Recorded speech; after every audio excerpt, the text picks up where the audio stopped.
Alguns mandamentos contidos nas Escrituras chamam nossa atenção pelas dúvidas que temos para obedecê-los, como, por exemplo, a ordem dada por Jesus em Mateus 5, versículo 48, sede vós perfeitos, como perfeito é o vosso Pai Celeste. E também a ordem em 1 Pedro 1, versículo 15, que diz, segundo é santo aquele que vos chamou, tornai-vos santos também vós mesmos em todo o vosso procedimento.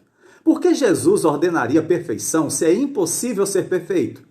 Por que Deus nos manda que sejamos santos quando Ele sabe que é impossível sermos completamente santos?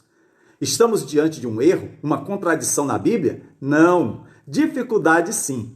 Essa é mais uma pergunta da série Passagens Polêmicas, disponível em nosso canal no YouTube, pr.alexaraújo, aonde você poderá acessar todas as perguntas dessa série e postagens de séries anteriores com devocionais diárias, reflexões sobre os milagres e as parábolas de Jesus e diversas pregações.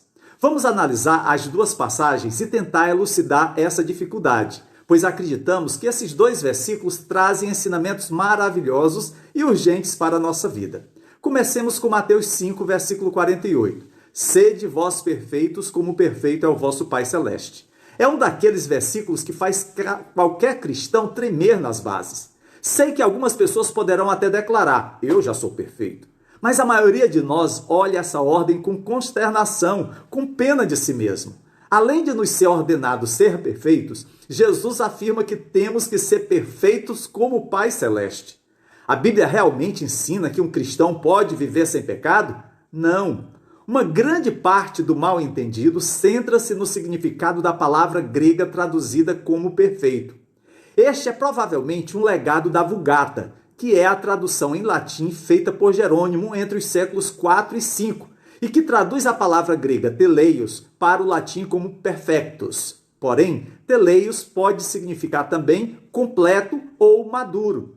A ideia de maturidade ou completude é muito mais adequada neste contexto e em outras passagens semelhantes. Por exemplo, Tiago 1, versículo 4, manda que os cristãos sejam perfeitos e íntegros. Entretanto, Tiago, capítulo 3, versículo 2, referindo-se aos cristãos, diz que todos tropeçamos em muitas coisas. Obviamente, Tiago se refere a ser maduro e completo, não sem pecado. Essa interpretação é fortalecida pela experiência do apóstolo Paulo. Se alguém podia alegar viver totalmente para Cristo e ter alcançado a perfeição sem pecado, esse alguém era Paulo. Mesmo assim, ele ainda lutava com o pecado, como observamos em Romanos 7, versículos 18 a 20. Porque eu sei que em mim, isto é, na minha carne, não habita bem nenhum, pois o querer o bem está em mim, não, porém, o efetuá-lo. Porque não faço o bem que prefiro, mas o mal que não quero, esse faço. Mas se eu faço o que não quero, já não sou eu quem o faz, e sim o pecado que habita em mim. Paulo, mesmo sendo um apóstolo, um crente maduro, continuou a pecar. Se o pecado ainda era um problema para Paulo, por que esperaríamos alcançar um ponto de perfeição sem pecado nesta vida? Somos melhores do que Paulo? A passagem da segunda carta aos Coríntios, capítulo 4, versículo 7, nos ajuda a entender melhor.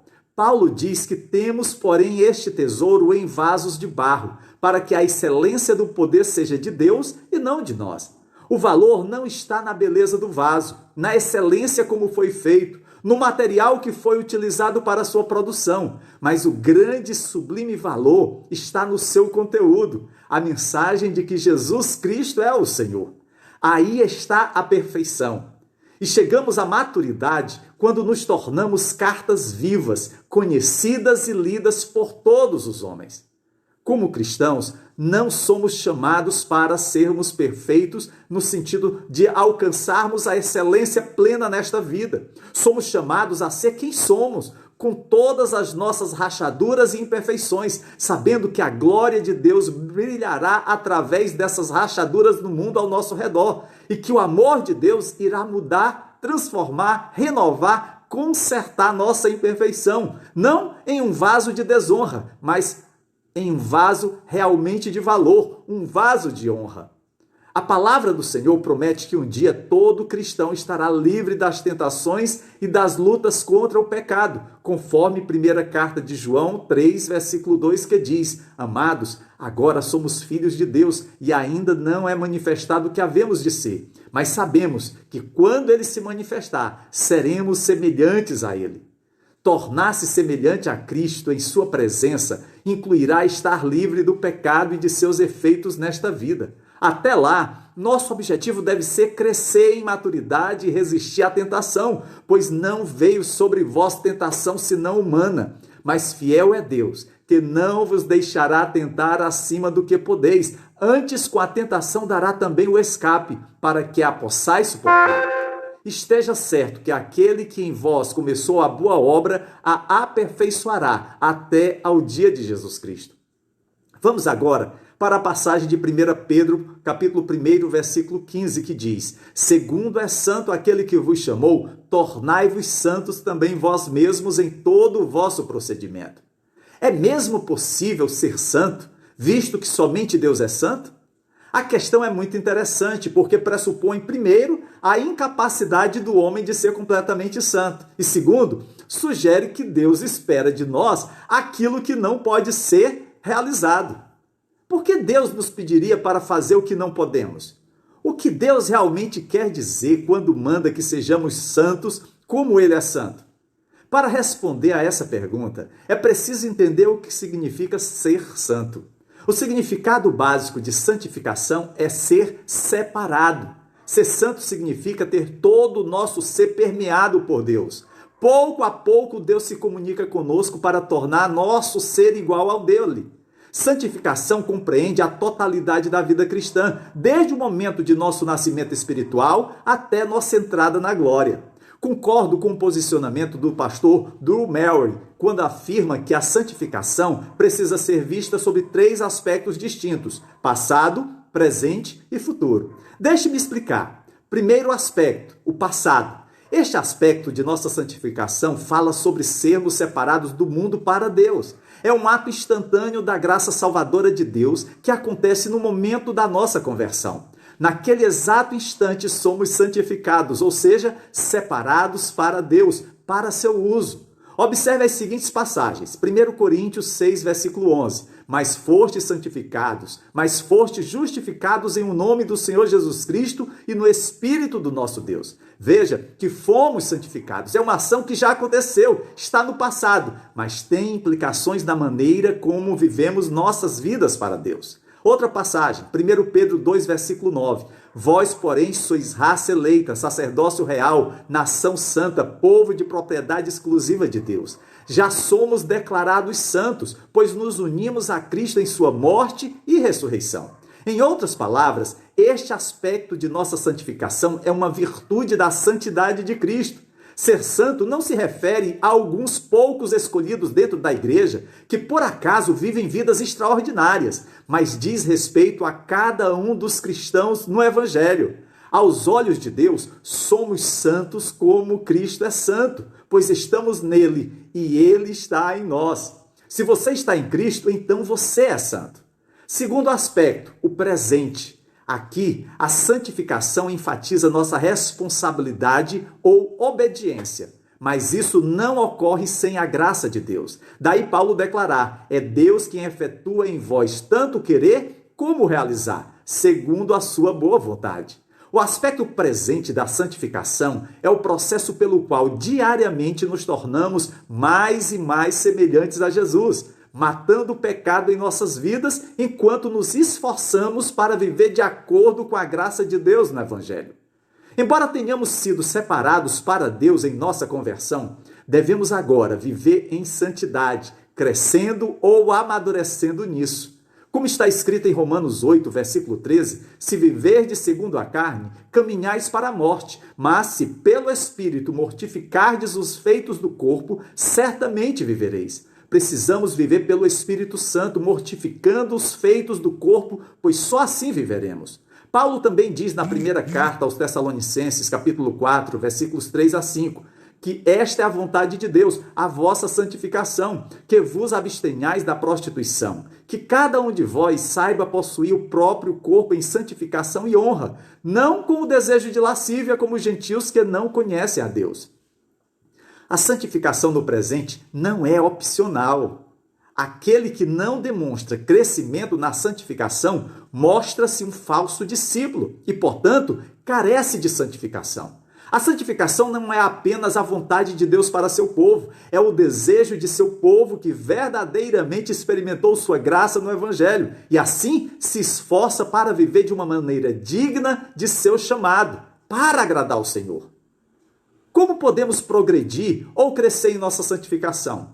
Há muitas coisas que podemos e devemos fazer. Por exemplo, orar, ter comunhão com os outros crentes, ler, estudar e aplicar a palavra de Deus à nossa vida. Essas são disciplinas centrais da vida cristã que nos levarão adiante em nossa santificação. Pode parecer assustador cooperar com o Senhor de tal forma como temos falado. Podemos olhar para nossa condição, nossa fraqueza e ficar desanimados e pensar que não podemos fazer isso. Mas não estamos sozinhos. O Senhor vive em nós pelo Espírito que dá a vida. Ele está prontamente disponível para ser nossa vida e tudo o que precisamos. Podemos fazer todas as coisas naquele que nos fortalece, incluindo cooperar com Ele para sermos separados para Deus e saturados com Ele para nos tornarmos santos. Terceiro aspecto, o futuro. Embora sejamos santificados em Cristo na nossa conversão e estejamos com a graça de Deus buscando uma vida santa, não experimentaremos neste momento a plena realização dessa santificação. Por quê?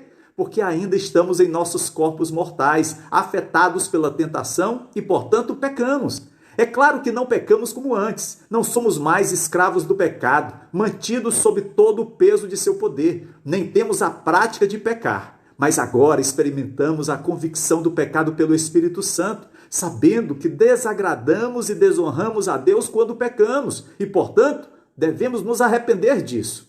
A santificação perfeita diz respeito ao estado perfeito do crente por meio da glorificação. Na volta de Cristo, todas as coisas serão feitas novas e seremos como Ele, pois o veremos como Ele é. Como declara Paulo, não que eu já tenha alcançado a ressurreição dentre os mortos, ou que já seja perfeito, mas prossigo para alcançar aquilo para o que também Cristo Jesus me conquistou. Esta é a nossa grande esperança, a nossa glorificação com o Senhor. Cristo veio antes de nós e assim garante nossa glorificação, que será a nossa santificação perfeita, para sempre separado da corrupção e do pecado. Resumindo, fomos santificados, estamos sendo santificados e seremos para sempre e totalmente santificados. Dizendo de outro jeito, fomos separados do mundo para Deus, santificação no passado, estamos sendo cada vez mais conformados à imagem de Cristo, fugindo do mundanismo e da impiedade, santificação no presente, e estaremos para sempre separados da corrupção e do pecado na glória, santificação no futuro. Deus nos ajuda em nossa fraqueza, dando-nos seu Espírito Santo que revela a mente de Cristo para nós e nos capacita a cumprir sua vontade. Quando nos rendemos ao Espírito, nos tornamos cristãos que dão frutos, produzindo uma colheita da qual Deus se agrada. Por outro lado, quando suprimimos a obra do Espírito Santo ao nos rebelarmos contra a sua vontade, sufocamos o desígnio de Deus, sabotamos nosso próprio crescimento espiritual e entristecemos o Espírito Santo.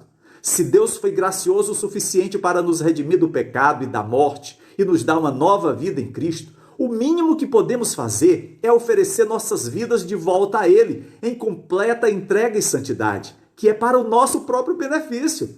Por causa da misericórdia de Deus, devemos ser sacrifícios vivos, santos e agradáveis ao Senhor. Concluo essa postagem com a oração de Paulo pelos Tessalonicenses. Que o Senhor faça crescer e transbordar o amor que vocês têm uns para com os outros e para com todos. Que Ele fortaleça os seus corações para serem irrepreensíveis em santidade diante de nosso Deus e Pai, na vinda de nosso Senhor Jesus Cristo, com todos os seus santos. Amém.